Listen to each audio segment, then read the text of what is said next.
Welcome to Unnecessary Roughness Old School Edition. If you've been with us for 7 years now, since 2019, this is how the majority of the shows went early and then middle and then whatever. But it is me and Kayce Smith, just the two of us back together again for this episode. Nothing's wrong. I was just like, hey, let's just do an old school one. Let's just do me and you. Yeah, you said we haven't done one just the two of us in a while. By the way, I'm going to say this multiple times. My voice has still not returned from San Francisco, excuse me. I know that's very offensive to say San Fran, I've learned. So you're going to you joke about having to carry these podcasts. You're going to actually have to do that. But yeah, this is an old school mom and dad episode. I feel like the newer listeners or watchers, viewers, whatever the word is of this podcast, don't realize that we did this for years and Jack Mac would be on the side. So this is throwing it back. I like to throw it back. You know I do. Yeah, indeed you do. That was a word around San Francisco anyway. So what happens in California stays in California, Brandon. Not to some people. Okay, so we've got I have an announcement off the rip. Well, actually I have two announcements off the rip. Number one is this is our last episode before our break. We're going to take a break and we'll be back in the summer. We will be back when college football starts to stir again. We will start to stir again. So this is our last episode for a while.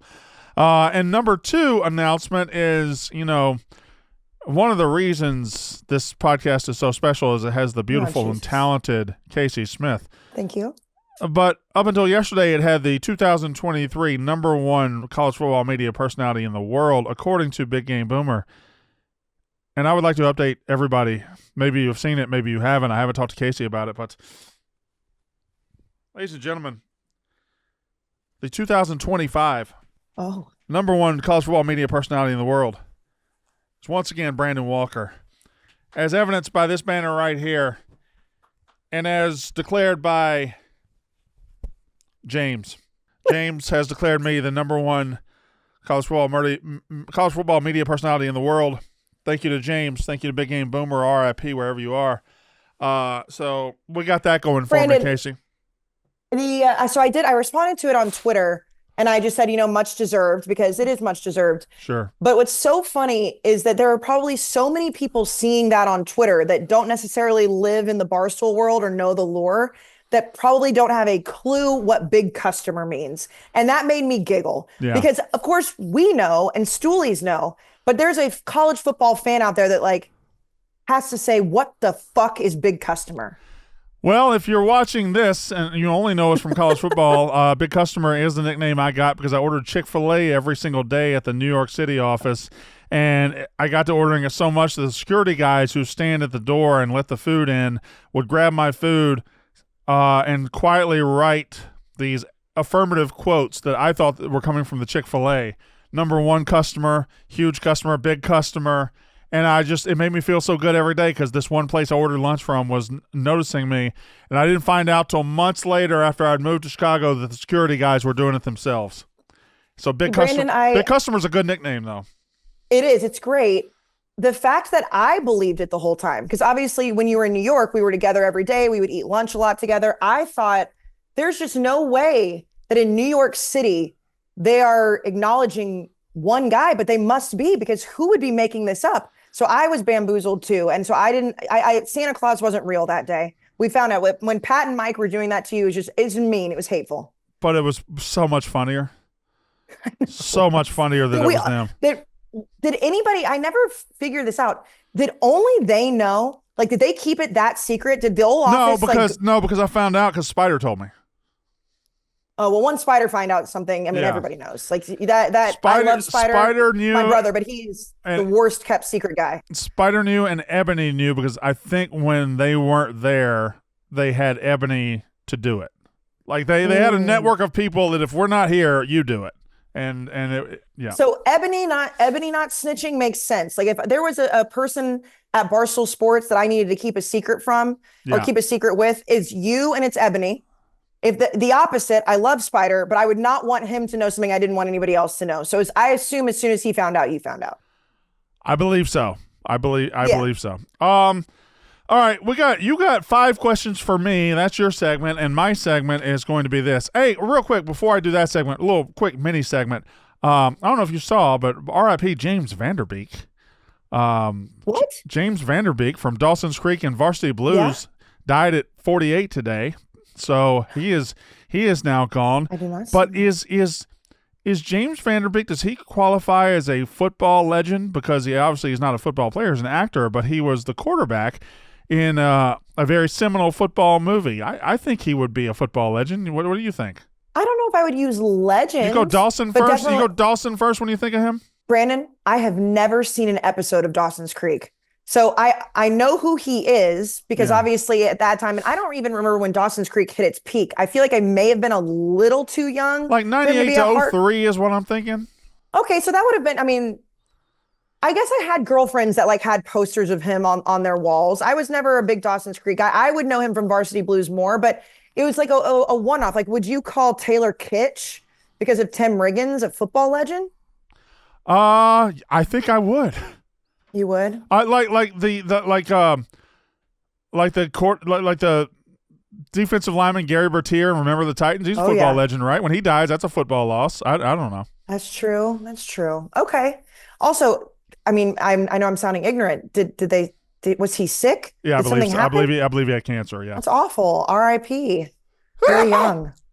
Oh my God! Wasn't Bless a great you. time for that sneeze. No, but it's just classically you. Yeah.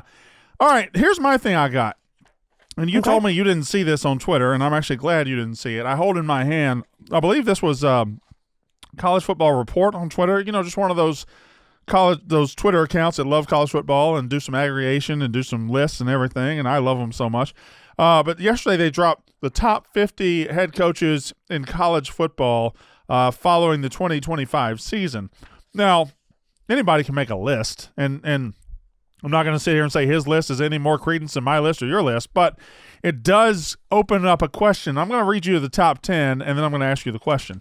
So the number one coach in college football following the 2025 season, Indiana coach Curt Cignetti, number one. Number two, Kirby Smart. Number three, Ryan Day. Number four, Dan Lanning. Number five, Marcus Freeman. Number six, Lane Kiffin. 7, Steve Sarkisian from Texas. Number 8, Dabo Swinney from Clemson. Number 9, Kalen DeBoer from Alabama. And number 10, James Franklin of Virginia Tech. Just missing the cut, Lincoln Riley at USC. Mario Cristobal, number 12 at Miami. Kyle Whittingham at Michigan, number 13. Mike Elko, number 14. And Kalani Sitake at BYU, number 15. So my question is this. I have multiple questions. The first one is, 2 years in, is it correct or premature to anoint Curt Cignetti, who has now got 2 seasons at this level, 2 playoff teams, 1 national championship? Is it premature or correct to call him the best coach in America? Not only do I think it's correct, I think it's number one with a bullet. In fact, like I was, my facial expressions, if you're watching on YouTube, I think probably gave away a lot of my takes here, but like that one is the only one I think that you could make the argument that is the absolute correct position. I think you could debate a lot of the other ones. There are some in the top 10 that I think are baffling, but everything we talked about before they won the national championship, everything we've said for the last couple of seasons, you have to put him there, right? Like he not only took the worst college football program of all time to win a national championship, he did it in 2 years by just being the best at this new evolution of college football. He has to be. And he did it decisively. He did it in the first year by going 11-1, getting to the playoff, having a talent discrepancy and losing, fixing the discrepancy, coming back and beating everybody. It is correct. He is the absolute best coach in college football, and it's just a phenomenal thing when you think 2 years ago he was coaching at James Madison University. He's already in his 60s, like he's not a young man, but he right now is the creme de la creme, top of the heap in college football. I think that one's a slam dunk, and I think Kirby Smart number 2 is probably also a slam dunk. Then you do get into some questionable ones, but like it's a top 50 list. Nobody's going to agree with everybody's top 50, and nobody's going to agree with everybody's top 10. But I think universally, if you watch college football and make a living talking about it, if you do not have Curt Cignetti number 1, you're either lying or just trying to get clicks. Yeah, that's a rage bait. And I do both. I do both all the time, but I'm not going to do it here. That you love that, but this is one that like is an obvious rage bait. Like sometimes it's like you can rage bait and you can still make the argument. Like you can't. I would agree with Kirby Smart. I guess you could. There's not really anybody else I would slide above him. I would put him there. James Franklin being in the top 10 is baffling to me. And I understand that, in the past, we've always put him up there when he was at Penn State. And it was like, okay, he just can't get over the hump. Like, he got fired midseason. I'm not saying he's going to be a bad coach by any stretch of the imagination, but to rank that as a top 10 coach after this season is kind of crazy. So am I wrong? No.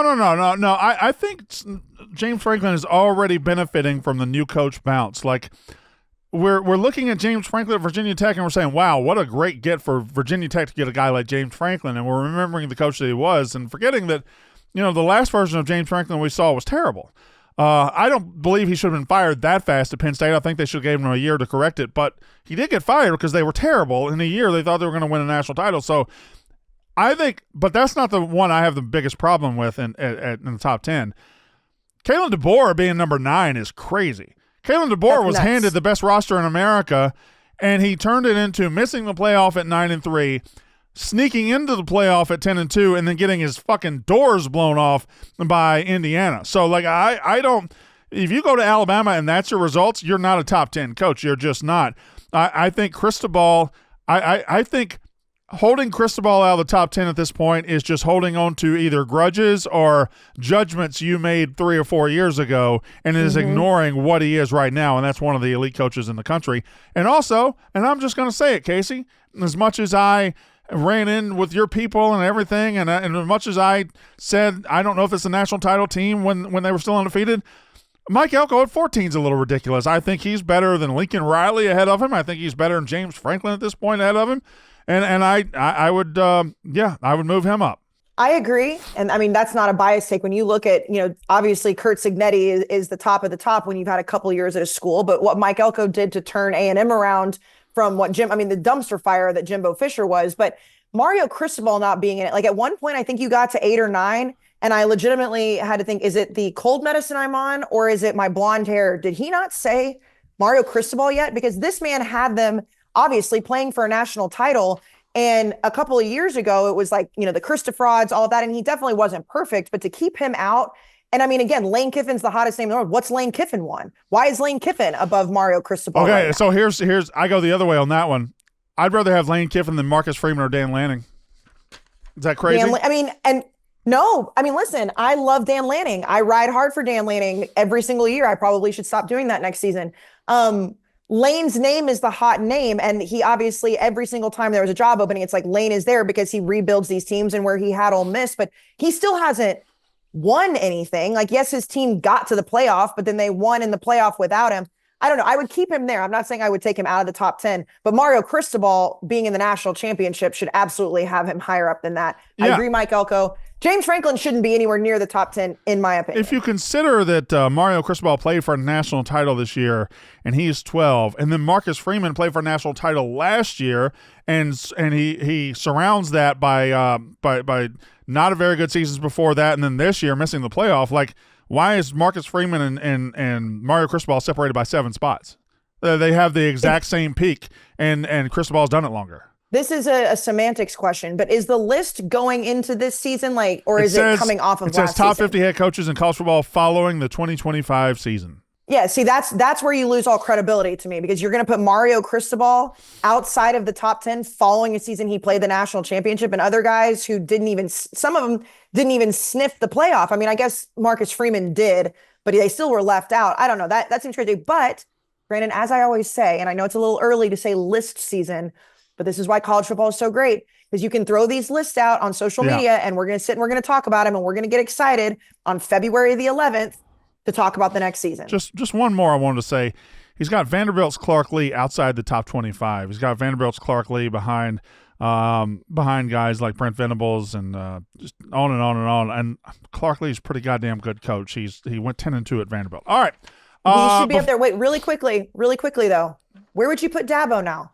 Because we've said in the past, I think 8's about Dabo right. Obviously winning multiple national titles, but Clemson was god awful. I think 8's about right. I might jump him up just in case he gets Ole Miss in trouble for this tampering shit. So he might go up to number 1 if Ole Miss gets in real trouble. I doubt they will, because the NCAA is toothless. But if Dabo could pull that off, I'm going to be a Dabo rider for the rest of my life.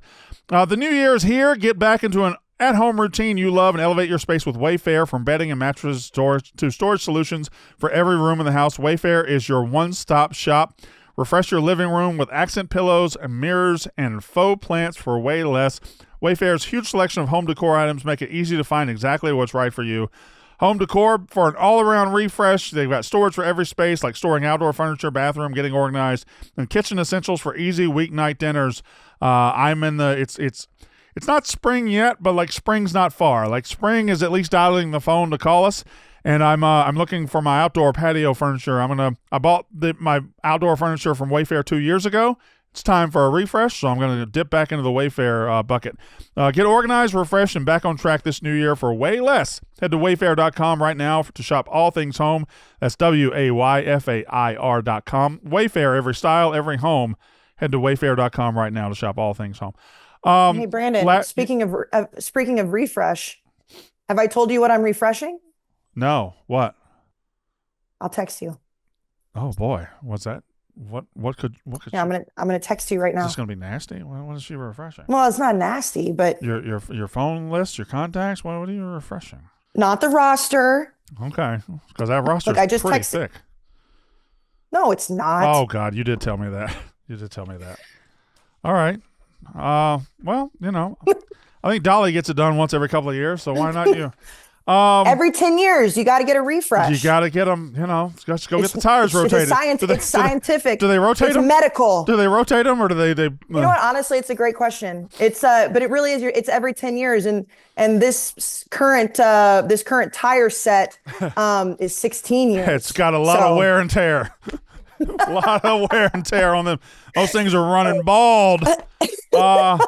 Anyway, I didn't tell you this. I last week. I went to a party on Thursday night after the dozen. Thursday, by the way, all-time day for me. I woke up and did my shows, and then I got to go to the Guy Fieri show and all that. And Thursday night, I went to a dinner that my agency was hosting, and there were a lot of college football legends there.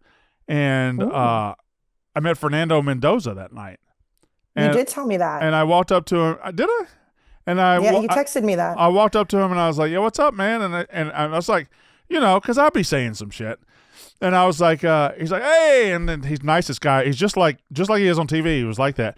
And he's like, "What's up?" And I said, "Hey, man, just in case, I'm sorry if I said anything." And he goes, "Oh, I know what you said, but you were mostly talking about Indiana. You never said anything bad about me." And I was like, "Damn it, you're right. I never did say anything bad about you. I just badmouthed your coach before the year started." So. That's okay. Yeah. He seems like he would be the guy that even if he knew you had said like the most heinous shit ever, he would still he'd be like, you know what? God forgives you. Now, that feels like my meeting Eli Manning didn't go quite as well. Anyway, Brandon, can I tell you Mike Kadick? So Fernando followed me on Instagram, and obviously I'm like 45 years older than Fernando Mendoza, but I made the joke to Kadick. I said, is he into older women? And usually Kadick will play along with my jokes, my antics. He said, "You leave that angel alone." Okay. And I was like, oh, I agree with him. You stay away. Stay away from our sweet baby boy. He's a child. I cannot. I just wanted to make the joke. And Kadick was he was not playing around because Fernando Mendoza just, every time you see him, he's just the happiest guy. And I have a question about him later in this because there's some discourse around him that I am not a fan of, Brandon, but we'll get to it. Well, it's your turn to ask questions of me. Well, I will. So first and foremost, I know the guys did an episode last week, I believe on like Monday. I know you and I were in California, but on Tuesday, we're all hanging out. We're focusing on the NFL and the College Football Playoff Management Committee, which, by the way, adding management, it just makes it sound even worse and dorkier. But they come out, and obviously this is like a week old at this point, but we have not talked about it personally together. They come out with one of the worst moves I've seen in college football for a long time. So if you're listening or watching this, you probably know, but just as a refresh, playoffs going to remain 12 teams. They're going to, instead of having it New Year's Eve and New Year's Day, they're going to have one game on the 30th to not interfere with the NFL on Thursday. But then the big one, 2 weeks between the quarterfinals and the semifinals. Then the championship game will be on the 25th. So Brandon, from start to finish of the college football playoff, not just next season, the season after, will be 38 days from the first kickoff to the last kickoff. And if you are sitting at home doing that math, not only is it 38 days, the end of the regular season to crowning a national champion of just 12 teams in the playoff is 2 months. And I know that I immediately, went on a rant, put it on Instagram, Twitter, everybody. Brandon, my question to you is did you first and foremost, said that twice, did you see anybody defending this at all? Because I did not. No, and it's one of those things that college football has changed so much over the last 5 years. And sometimes I'll say this about Roger Goodell in the NFL, Rob Manfred in baseball, maybe less about Adam Silver in the NBA, but maybe – but these professional sports leagues, when they put out something that is unpopular, they do a good job of usually listening to the pushback and listening to what they're saying. And if they don't change it, at least they acknowledge things like, oh, okay, yeah, but like baseball will change, football will change sometimes. They'll tighten some things up. But college football, the big problem we all had, and this was a great playoff, the only problem most people have with this playoff is it took forever. It took absolutely forever. And we all turned to college football and said, hey, guys, great playoff, make it shorter. And they looked at us and said, what? Longer? You want to make it longer? You ever seen the movie The Great Outdoors? Oh, yeah. John Candy is on the pier, and he's teaching his son how to hold the rope to ski. And they're in the boat. Dan Aykroyd's in the boat, and he looks back, and he's like, you ready to go? And John Candy just says, yeah, well, 1 minute. And they take that to mean I'm going to drive the boat as fast as possible across the lake. And like John Candy's calling him a bastard, and he thinks he's saying go faster. That's what college football is right now. College football is in a boat speeding across the lake, and we're saying, you bastards! And they're like, oh, faster! You want to go deeper into January. It's unbelievable.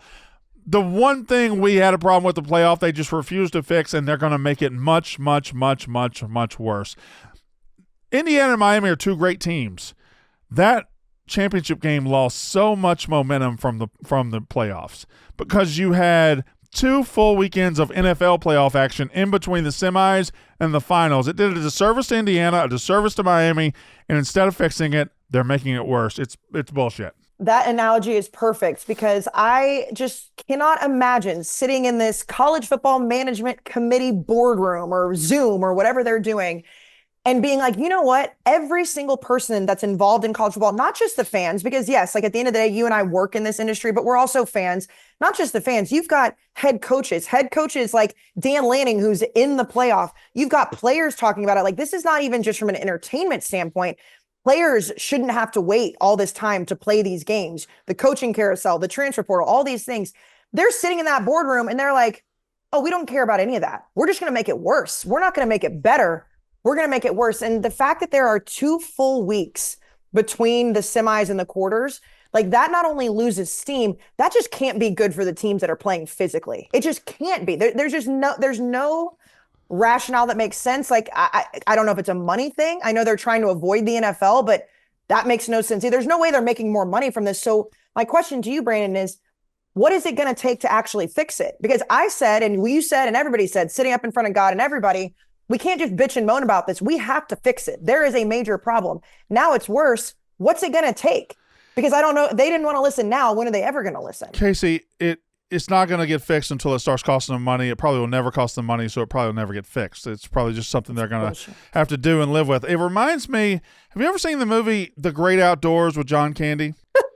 It reminds me of a scene later in that movie where they go to a steakhouse and they got the old 96er, right? This gigantic steak that's hanging on a hook in the back and nobody can eat it. If you eat it, you get your whole meal for free. And the NCAA is John Candy, and they're sitting there and they're eating it, they're cutting it up, and they eat the steak and they get to the end and it's like there's nothing on that plate but gristle and fat, and then they still got to eat it. They still got to eat it, and they still got to ruin what's left of their meal. That's what it reminds me of, Kayce. I haven't seen that movie in years. Just one of my dad's favorites. I feel like I'm going to have to watch that.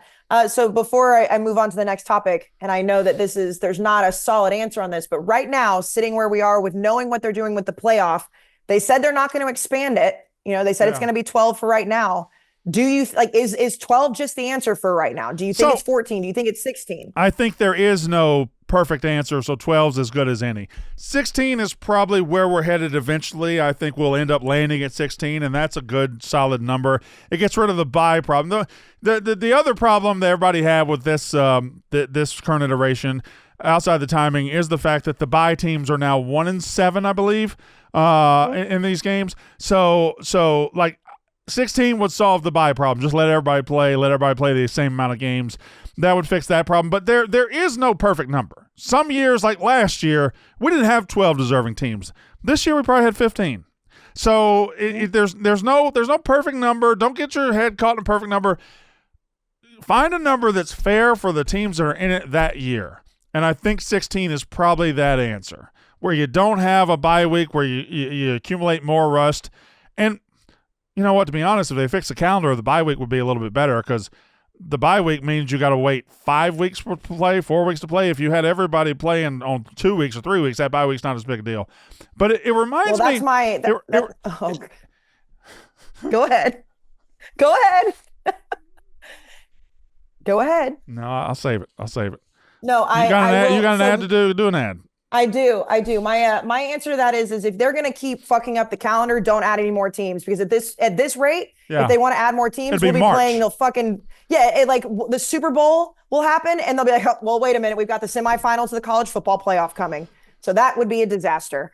Okay, so I talked about this before the break, or I guess before we went on a little break of this show, but IQ bar. Now, Brandon, I'm showing you, if you're watching YouTube, I'm showing you this ultimate sampler. Yeah. You know me. I love, when I get a hold of a product that I love, I can't stop talking about it. I can't stop using it. This is an empty box because I've just been ordering the regular products. So IQ bar is our snack and our coffee sponsor. And everything these days is all about protein and health. And IQ bar protein bars and the IQ Joe mushroom coffees are the delicious, low sugar brain and body fuel that you need to win your day.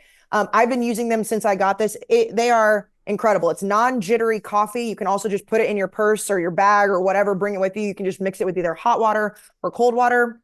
But these protein bars, Brandon, unbelievable. They've got all the different samplers. They've got everything you could possibly want. All of them are clean label certified and entirely free of gluten, dairy, soy, GMOs, and artificial ingredients. If you get the ultimate sampler pack, you can try all the IQ bar products. You get 9 IQ bars and 4 IQ Joe sticks.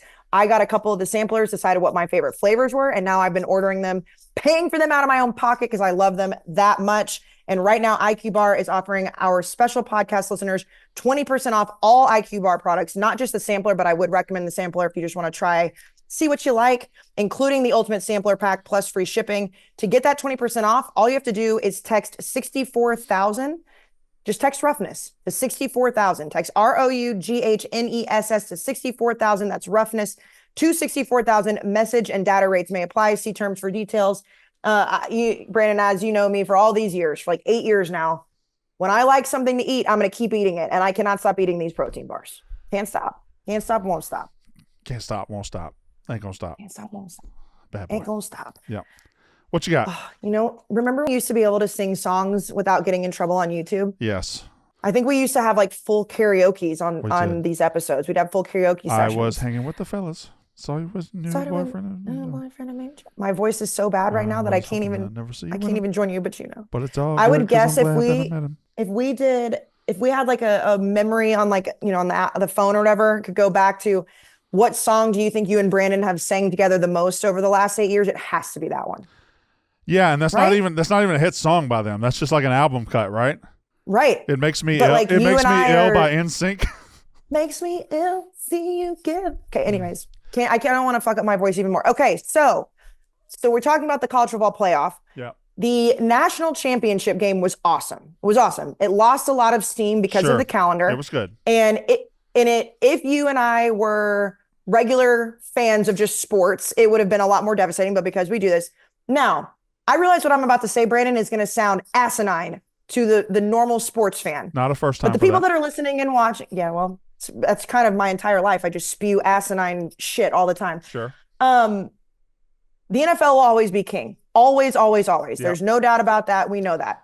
After the absolutely putrid display of a Super Bowl the other day, which I said was the most non-Super Bowl feeling Super Bowl of all time. Yep. If you go look at the NFL social media right now, whether it's Instagram, TikTok, or whatever, the clips from the game are amassing like 100 to 200,000 views, where Bad Bunny is amassing 150 million views. So that, obviously what was popular. Is this the closest? Again, I know it's still a major gap, but is this the closest that college football and the NFL from a popularity standpoint can ever get? Because it feels like that to me, but I know I'm biased because I'm a college football. Can ever get? No. I mean, I don't rule anything out in the future. I think college football's future is very, very bright. I think that's a good question. I do think you're asking the wrong question in this sense, okay?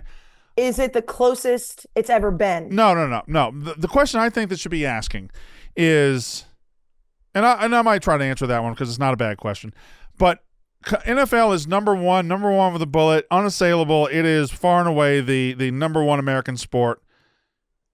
Is college football firmly entrenched at number two now? Has it reached number two? Is it solidly number two? Has it surpassed the NBA? Because certainly as far as word of mouth, as far as excitement about postseason and everything, I think it has at least caught the NBA. It's at least caught baseball. It's past hockey. Is it number two? Now, maybe people think about this and say, oh, you're crazy. MLB is number two. NBA is number two. Because NBA still does huge numbers as far as social following and all that. But is this the closest college football will ever get to pro football? I can't say that. Is this the closest it's ever been? I say no to that too, because I feel like college football in my lifetime peaked when you had the marketable stars of, and this is not to take a shot at Mendoza, this is not to take a shot at guys we've had recently, but those mid-2000s, you had Reggie Bush and Vince Young in a national title together with Matt Leinart there too. You had Tim Tebow coming. You had like mid-2000s, particularly that USC Texas national title game, I think is the peak of American college football. And while ratings might be even higher, back then, Vince Young, Reggie Bush were global superstars before they ever played a National Football League game, and I don't think Fernando Mendoza is. Is that fair to say? I think it's fair, and so I'm going to go back to your amendment on my question.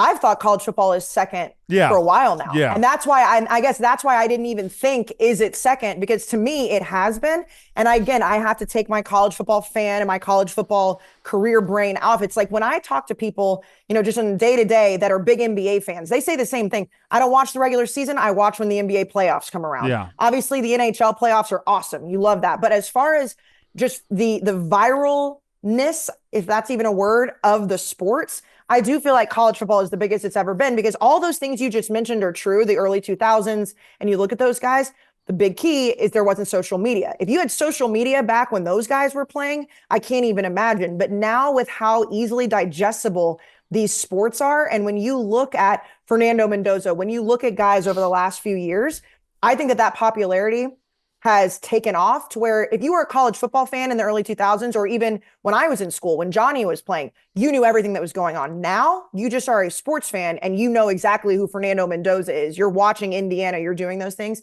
I don't believe it'll ever catch the NFL, but I think that it is rising. And when you look at ratings, it has to be number two. So I'm going to read that. I got one more take on that. A few years ago at Barstool, we had, like, say 5 years ago, 6 years ago, when LSU won a national title, and then Alabama won a national title, and then Georgia won a couple. We would have, like, all the highlights would go out on Barstool or whatever. We'd have clips go, and then we would have coworkers from New York that don't really watch college football, and they'd be like, yeah, I checked in on the college championship game. It's the same teams every time. It's just not – it's a boring product when I watch it. It's this and that. It doesn't grab me. That was, say, 2021, 22. I don't feel like that happens anymore. I feel like the playoff – and the legitimacy I think it is now, if it's not Super Bowl level, it is the second biggest thing towards Super Bowl level, and people don't do that shit anymore. They don't say that dumb shit as much as they used to. All right. Well, it also helps that the game isn't a blowout. I mean, I know it has been in the past, but like having a good game helps that. But that's where, whether you wanted the 12-team playoff or not, it makes it more fun for the regular sports fan to watch, because it's an actual playoff. It reminds me of the movie The Great Outdoors with John Candy, where they go out riding horses, and they're riding horses down the path, and Dan Aykroyd and the whole family are on nice, fast horses, And then John Candy is on this slow horse that doesn't even want to walk because he's really fat. And he ends up getting off the horse to try to make it be nicer, and the horse runs off. And the horse that runs off is the NFL, and John Candy eventually catches it, but it does take him a while, and he's college football. Beautiful. Guys, if your hair isn't playing like it did in your 20s, by the way, if you like that bit or hate that bit, buckle up. Because, guys, if your hair isn't playing like it did in your 20s, it might be time for a real comeback, not another workaround, because throwing on a hat isn't a strategy. Neutrafol supports healthier hair from within. It's physician-formulated, clinically tested, and recommended by dermatologists, giving you a clear, legitimate plan so you can stop covering up and start showing up with confidence. Neutrafol now offers hair growth supplements tailored to men at every age because the root causes of hair thinning change over time, and your routine should too. Neutrafol men for ages 18 to 49 to help improve hair growth and achieve thicker, fuller hair in 3 to 6 months. And new Neutrafol Men 50 Plus, the first and only hair growth product specifically formulated for men over the age of 50. Neutrafol is #1 dermatologist recommended hair growth supplement brand trusted by over 1.5 million people. Start Neutrafol today. Make the hat optional. Visit Neutrafol.com, enter promo code UR for $10 off your first month subscription and free shipping. Find out when Neutrafol is the best-selling hair growth supplement brand at Neutrafol.com, spelled Nutrafol.com. Promo code UR. That's Neutrafol.com, promo code UR. Brandon, so speaking of hair, just really quickly before we get back to college football, I know you talked about it on the Yak because I had to watch the Yak today for your take on this. The bald stool is happening right now. Yeah. You've been saying for a long time, you've been ringing the Mintz bell for a long time. I have known this man for however many years he's been working at Barstool. The photo of him today on that airplane, I audibly gasped. I still was so shocked, and nothing shocks me with him anymore. How did that man not die on that airplane? Somebody, I would have killed it. I would have killed him. Kayce, in fact, it's so funny you're saying that. I literally just got a text from somebody. I don't even know the number. It sent me the tweet and said, "This is it. This is the one that set me off. This is the one that turned me." And I said to him, and I'll say to you, been telling everybody for years. I've been beating the Mintzy drum. Mintzy's an asshole for years and years and years, and nobody believed me. And finally, you guys see what I've been saying. Mintz and I have a good rapport. He follows me around the office, wants to talk about Lane a lot. This one was truly shocking because, and I'm, by the way, squarely on your side. And you said it on the Yak. I don't think you should ever recline your seat. I don't care you paid for your seat. The amount of recline that you get does not come anywhere near to the amount of an asshole it makes you. You're not reclining fully back. If you want to recline fully back, pay for an upgrade. And I also I will pay whatever for an upgrade if I know that it's going to be that comfortable. I say whatever within reason. Ben Mintz treating that no free ads, but treating that like JetBlue Mint or Delta One in coach with a coworker is baffling to me. It's baffling, even for him. So he is. All right, what else you got for college football? Okay, so Fernando Mendoza, we've talked about him a lot in this episode. Sure. So now that the Super Bowl is over, we're all going to turn our attention to the draft, turn our attention to who's going to be the #1 overall pick. The Raiders have the #1 overall pick. And Clint Kubiak, now I would like this on record that I don't think at any point, especially a new head coach getting in front of the media, is ever going to tip his cap and be like, this is what we're doing. I'm not going to show you our hand. But there's a lot of discourse right now on social media because he made the comment when Ben asked about who the #1 pick is going to be. He said he has to watch a lot more film to be able to make that decision. Yeah. And now everyone's out there, oh my God, is he non-committal to Fernando Mendoza? So I love Colin Cowherd. He's a great guy. I watched the show today. And he doubled down and he said, listen, I believe he should be the #1 pick. But apparently now there is a lot of talk inside circles that he's getting a lot of pushback that Fernando Mendoza should not be the #1 overall pick, that Indiana's success this year was solely based on Curt Cignetti. And Colin said the last time he got this much pushback when he felt a certain type of way was Sam Darnold. Now we see what Sam Darnold just did. So obviously these things can come full circle. But my question to you and I both talked about Fernando Mendoza all year. Even before you believed in Indiana, you believed in Fernando Mendoza. Is there a world that you could see Fernando Mendoza maybe not going #1 overall if somebody wants to take a non-quarterback? Yeah.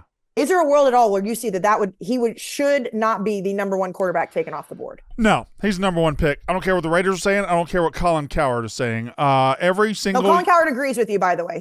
He's saying every single year, whoever has the number one pick, when asked by a reporter a month or two in advance, by the way, they know they were picking him a month ago, 2 months ago.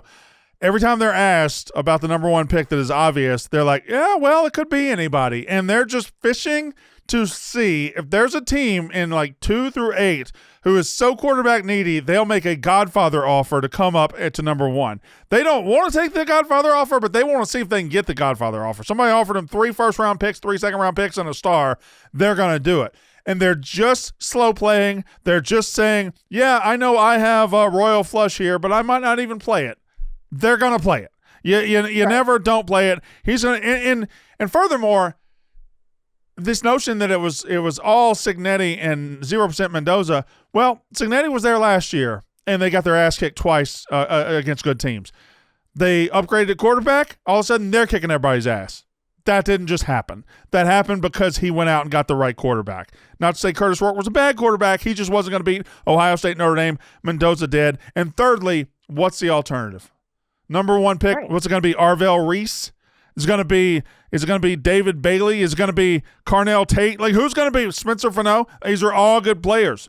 These are all Sonny Styles, Ruben Bain, Jeremiah Love. These are all good players. None of them are going before the fucking best quarterback in the draft. And further, there's not another quarterback to be picked there. Dante Moore went back to school. Carson Beck's not going to be number one pick. Trinidad Chambliss is trying to go back to school. Who would it be? It's the easiest number one pick we've had in a long time. Yeah, the only way he would not go number one is if somehow a team that already has a solid quarterback, or as if he kills somebody. If he kills somebody between now and then, he's not going number one.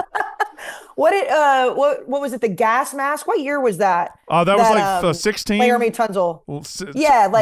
You want to talk about melting down. Can you imagine, which now, I mean, weed's legal in most parts of the country, but can you imagine if Fernando Mendoza just all of a sudden had like some like crazy skeletons in the closet come out? Like, we would all melt down. But could you imagine if he did get caught with the gas mask and the Las Vegas Raiders of all teams were like, no, we're not picking him because of weed? Oh, come on. Vegas is the one team.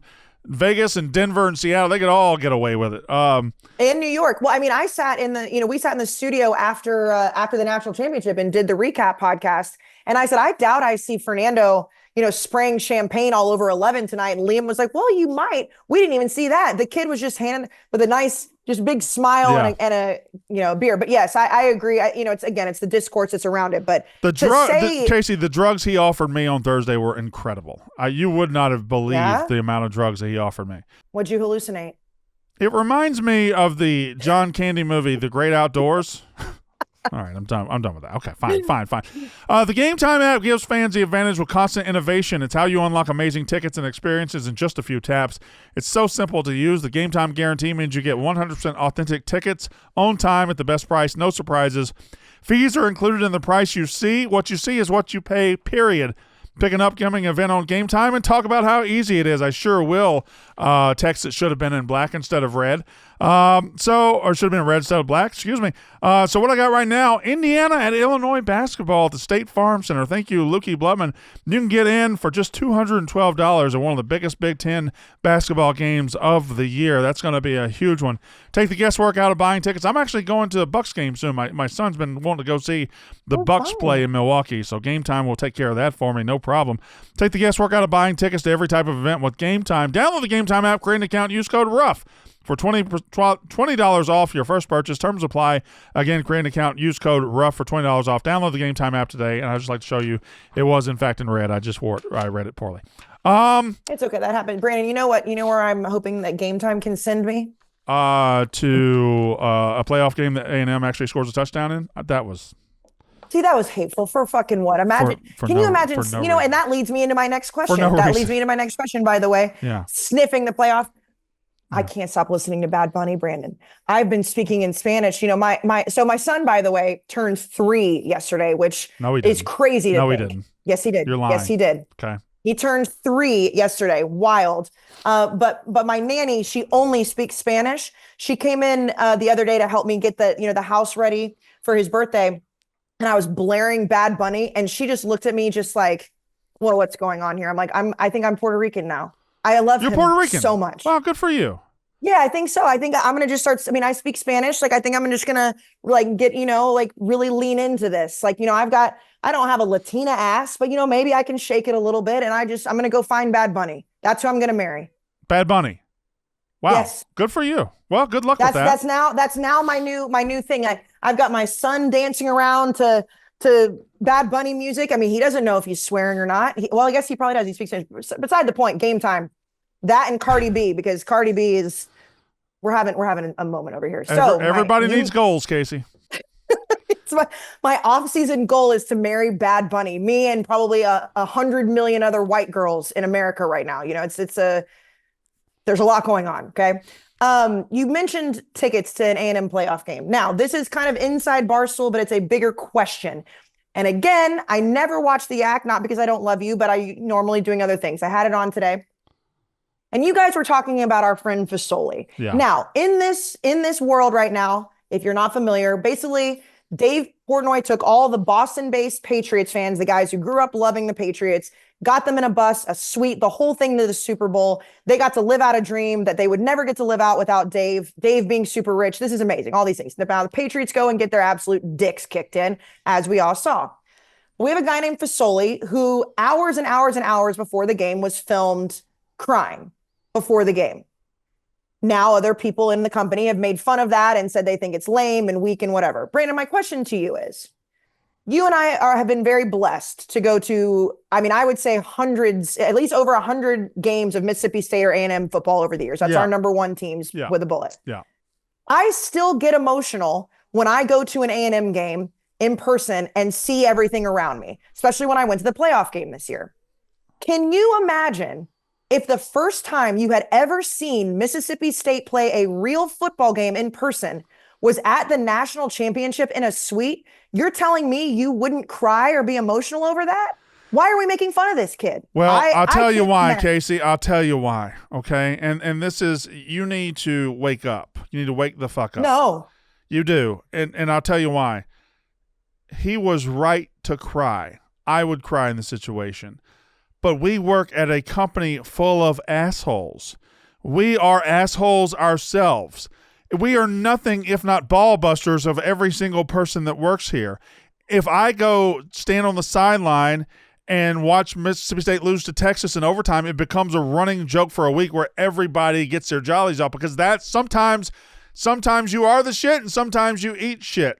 And even though he has a great backstory, and even though he was right to cry, and even though it was emotional, and even though everything was correct, you're still going to get your balls busted here at Barstool Sports. That's just what the company is. That's fine. And you're 100% correct, especially old school Barstool. And, I know Kevin saying like hashtag not my Barstool and all that. And I get that. I'm not taking away the entertainment value of that. But to the people online that are like, we're coddling a loser, we're coddling this. I just can't, like, if you don't love sports, just come out and say it. Like, and I actually was texting with Fasoli and I was like, I know if I come out and defend you, which I have, it's gonna be like, well, you're a chick. Of course you cry. Girls cry over everything. Also true. But there is something that is so magical about your favorite team. I just can't, like, if I could take every single game away from Kyle Field and I knew that I was watching them play in the national championship, I don't care it's a neutral site, I'd be bawling my eyes out. Let me stop you there. Fine. I want you to imagine the Jets made the Super Bowl. I want you to imagine Kevin Clancy in a suite looking down at the Jets logo on the Super Bowl field. I want you to imagine tears falling down his eyes. I want you to imagine the Jets losing that Super Bowl. And I want you to tell me what Dave Portnoy and 15 to 20 others would have tweeted after that happened, after the video of him crying came out. I know what would happen because I know this company. First of all, I don't think that he would cry. But that's a whole different issue that we have here. I don't think that he would. I think that it doesn't. I'm taking the team out of it. Like, I know people hate the Patriots and hate Patriots fans at Barstool. I get that. I'm just saying anybody who is saying, oh, well, you shouldn't be crying, like that to me is what makes these events in the sport so cool. And I mean, I'm taking it from a college football standpoint. I get that. But I just was sitting there and I was thinking, like, I literally teared up on the field at the A&M playoff game, standing there with my dad, like, holy shit, we made it to a playoff game in my lifetime. That's crazy. I don't know. I feel for Fasoli. I'm like, yeah, cry, king. It's sports. You should get emotional over sports. It's what we get the most emotional about. Like, we're not rational people when we talk about sports. Yeah. Think about on this podcast over the last 8 years, how many times you and I have gotten in a fight over football. That's crazy. Yeah.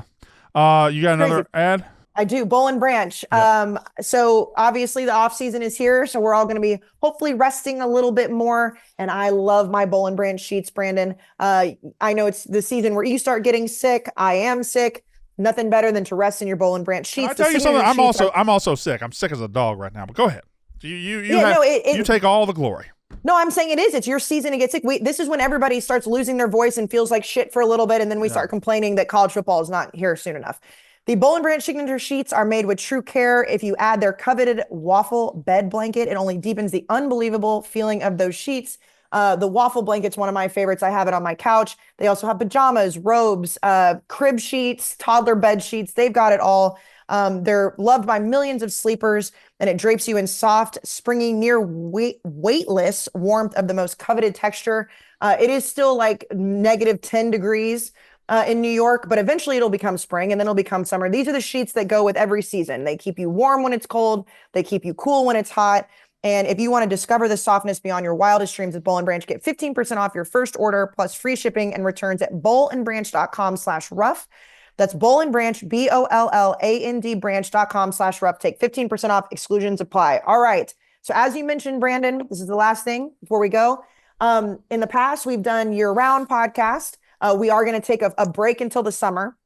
So by the time we come back on these airwaves, it'll be preview time, right? It's preview time. We're buckling in. So before we go, Brandon, I have a way too soon rapid fire list. And I didn't want to send you the list because I want your off the cuff answers on February 11th.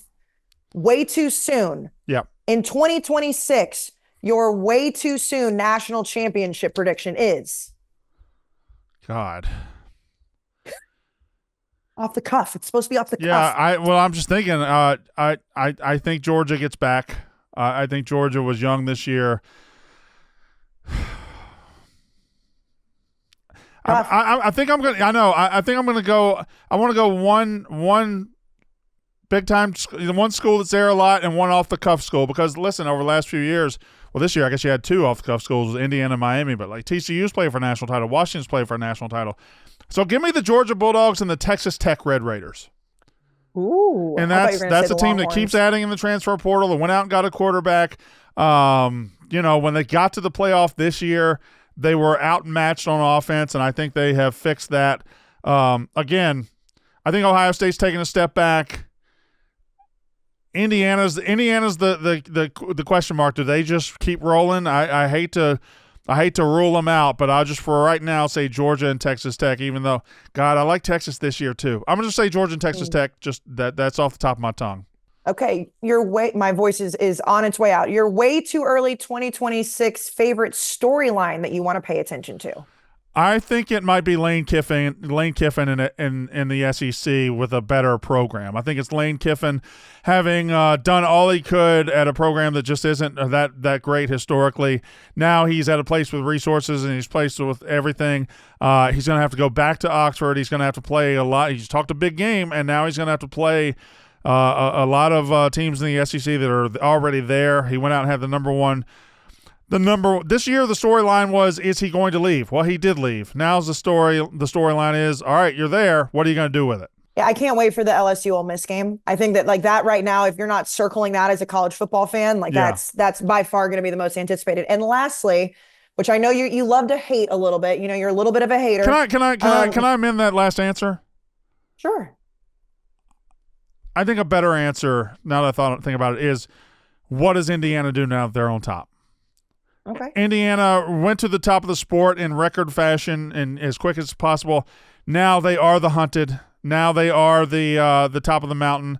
I think Ohio State takes a step back. The Big Ten is going to look a little different on top, and Indiana is absolutely there. What does Indiana do for an encore is probably storyline number one. All right, continue. But you know what? The petty storyline is Lane Kiffin. Yeah, like the rational college football storyline is absolutely that. Okay, so the last one, Brandon. I know you love to beef with college football fans. Your 2026 way too early fan base you are going to hate the most this season. That's a phenomenal question. right now it might be Indiana, because no matter how many times I say I was wrong, no matter how many times I say Kirsten is the best coach in the country, no matter how many times I think that's an all-time great team, they will clip something from 2 years ago and be like, yeah, but you didn't believe in us then. Yeah, I still don't believe in your team as it was then, but I believe in them now. So anyway, Indiana, I think it might be greatest hits. I think Oklahoma is one that is always there. South Carolina is always there. I'm trying to think of a new team that I'm going to clash with. I mean, you've covered a bunch over the years. I mean, you even got into it with my fan base. I'll get into it. I ain't scared of the smoke with anybody. Trying to think of a team that has been down that will be up. I probably just going to go the greatest hits. But right now, that's a good question. I don't have an answer for you. I got to think about that one. Well, stay tuned, because you always, and I do the same thing. I mean, remember in what was it, 2019? You really never know, though, Kate. You never know who it's going to be. You never know. Yeah. He's going to I mean, Florida State and I went back and forth forever. I think it was over Kendall Briles or something. That's what makes college football so great. Lastly, before we get out of here, this episode is sponsored by BetterHelp. The off season, we get to slow down a little bit, which gives us time to work on our mental health. But if you're out there and you're still grinding every single day and you don't feel like you have somebody to talk to, BetterHelp is the way to go. Whether you're married, dating, single, the truth is most of us are still trying to figure out and find our way, whether you're dealing with work stress, whether you're dealing with just actual mental health issues. BetterHelp is the way to go. It does the initial matching work for you so you can focus on your therapy goals. A short questionnaire helps identify your needs and preferences, and 12 plus years of experience and industry-leading match fulfillment rate.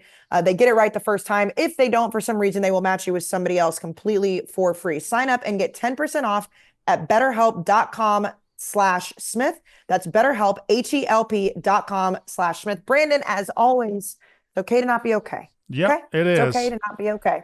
All right. Next time you see us will be in the summer. I will be many pounds lighter. Kayce will have the tires rotated. So, if they follow me on Instagram, there will be signs. They're gonna know. There will be signs. All right. Thank you, Kayce. Thank you to Lukey. Thank you, Brandon. We'll be back in a few months. That's it. That's Unnecessary Roughness. Brandon, smile.